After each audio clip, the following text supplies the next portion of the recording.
Shalom dan puji Tuhan saudara atas kebaikan Tuhan pada setiap kita, sehingga pagi ini dengan izin Tuhan kita boleh bangun dengan bersihat, pikiran cergas dan semangat yang berkobar-kobar untuk melayani Tuhan. Untuk memulai renungan kita, mari kita berdoa. Bapa Syurgawi, terima kasih atas kebaikan-Mu karena bersama dengan kami sementara kami mendengar dan mempelajari firman Tuhan. Dalam nama Yesus kami berdoa. Amin. Saudara dan saudari yang dikasihi dalam Kristus, tajuk renungan kita pagi ini ialah jangan jadi kepo. Apa makna kata kepo ini? Firman Tuhan dalam Yohanes 21 ayat 22 mengatakan, jawab Yesus, jikalau aku menghendaki supaya ia tinggal hidup sampai aku datang, itu bukan urusanmu, tetapi engkau ikutlah aku. Nah saudara, bacaan kita hari ini kita boleh baca di dalam buku Yohanes 21 ayat 20 hingga 23. Ini merupakan kisah di mana Yesus bersama dengan pengikutnya yang dikasihinya. Sebuah ilustrasi. Mungkin kita pernah mendengar kata ini, kamu ini kepo sangat. Kepo ialah akronim dari knowing every particular object. Kata ini sering digunakan untuk menyebut orang yang serba ingin tahu dan ikut campur tangan urusan orang lain. Bahkan ingin tahu urusan orang lain yang tidak perlu diketahuinya. Orang semacam ini tentu saja ada pada sepanjang zaman. Petrus yang telah dipulihkan dan diberi tugas untuk menggembalakan domba-domba Tuhan dan bahkan dibukakan sedikit tentang masa tua dan kematiannya, ternyata juga ingin tahu tentang nasib rakannya. Dia ingin tahu apa yang akan terjadi kepada Yohanes pada masa depannya, ayat 21.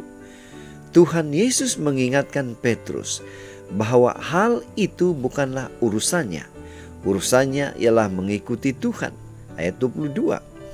Dengan menggembalakan domba-dombanya, Tuhan Yesus ingin mengembalikan Petrus pada fokusnya, yaitu mengerjakan bahagiannya dengan sebaik-baiknya, dan bukan sibuk ingin tahu urusan orang lain dan membandingkan dirinya dengan orang lain. Saudara, apa aplikasi daripada renungan ini untuk kita? Bagaimana dengan kita? Apakah kita ini kepo? Kita seringkali gagal berfokus kepada panggilan Tuhan bagi kita masing-masing, karena kita sibuk ikut mengurus urusan orang lain yang tidak perlu kita ketahui. Masa kita kadang-kadang banyak dirampas atau disita dengan melihat urusan dan status orang lain di media sosial. Akhirnya kita juga membanding-bandingkan diri kita dengan orang lain. Kiranya kita berfokus kembali kepada panggilan Tuhan serta melakukannya dengan baik dan setia dalam hidup kita. Itulah bahagian kita yang sepatutnya. Itu sebabnya pada pagi ini mari kita ingatkan diri kita untuk masing-masing fokus mengerjakan panggilan Tuhan dengan baik dan setia.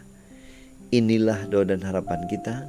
Mari kita bersyukur, mari kita berterima kasih kepada Tuhan karena Dia memberikan kita kekuatan, kemampuan untuk tetap fokus melakukan pelayanan yang sepatutnya.